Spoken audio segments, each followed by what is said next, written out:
ذریعے سامعین کو سب کی طرف سے ناظرین کو السلام علیکم. مجھے پہلا سوال لاہور سے 7ویں جماعت کے ایک طالب علم نے بھجوایا ہے. وہ لکھتے ہیں کہ حدیث میں آتا ہے کہ امام مہدی کے آنے کے بعد ایک عرصے تک ٹھنڈی ہوائیں چلیں گی, پھر بد ہوائیں چلیں گی, یہاں تک کہ شر نیکی پر غالب آ جائے گا. یہی وہ وقت ہے جب قیامت آئے گی.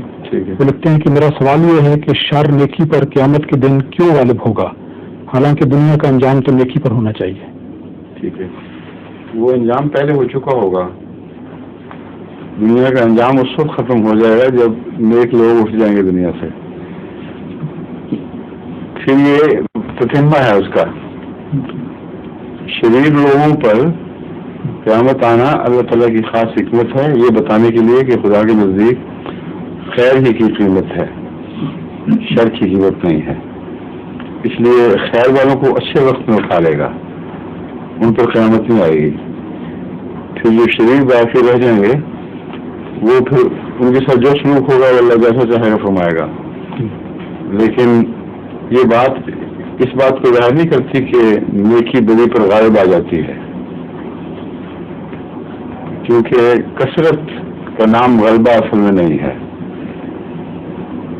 کثرت کے متعلق قرآن کریم ہر جگہ یہ بتا رہا ہے کہ اکثر وقت اکثر صورتوں میں کثرت ہی سچائی کی مخالف رہی ہے اور کثرت سے انکار کیا گیا ہے. دیکھنا یہ ہے کہ یہ غلبے کی نشانی ہے.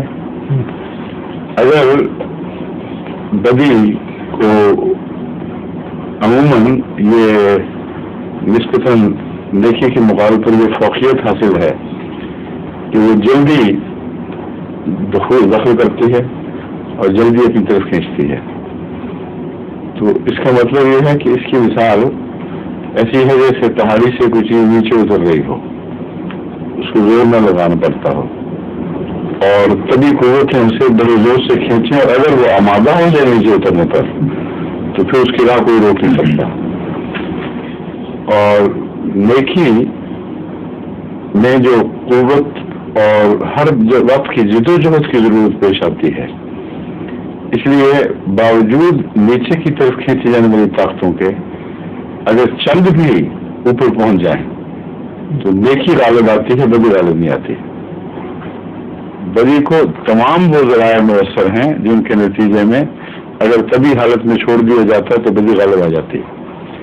اس کے باوجود کچھ ایسے ہیں جو اس کے خلاف زور لگاتے ہیں اور انبیاء کے وقت میں ہر دفعہ ثابت کر دیتے ہیں کہ نیکی میں اتنی بڑی طاقت ہے کہ تمام بنی نوع انسان یا جس قوم میں بھی کوئی نہیں پیدا ہو, اس کی اجتماعی کوشش کے باوجود اس کے کہ بدیوں کی عادت پڑ چکی تھی, باوجود اس کے کہ بدی غالب آ چکی تھی, پھر اس میں سے نیکی پھوٹی ہے اور کم من فئۃ قلیلۃ غلبت فئۃ کثیرہ کا منظر ابھرتا ہے ہر دفعہ.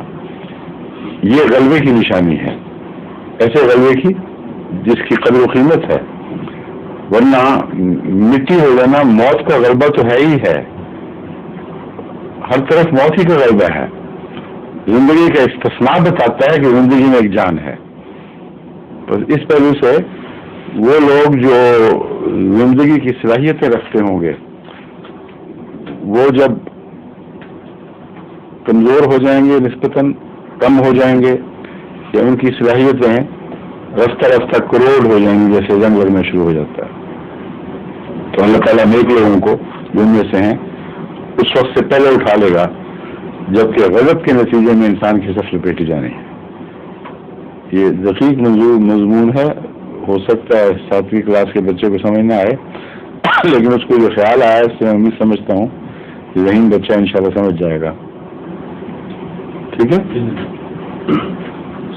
ظہور مہدی آخر زمان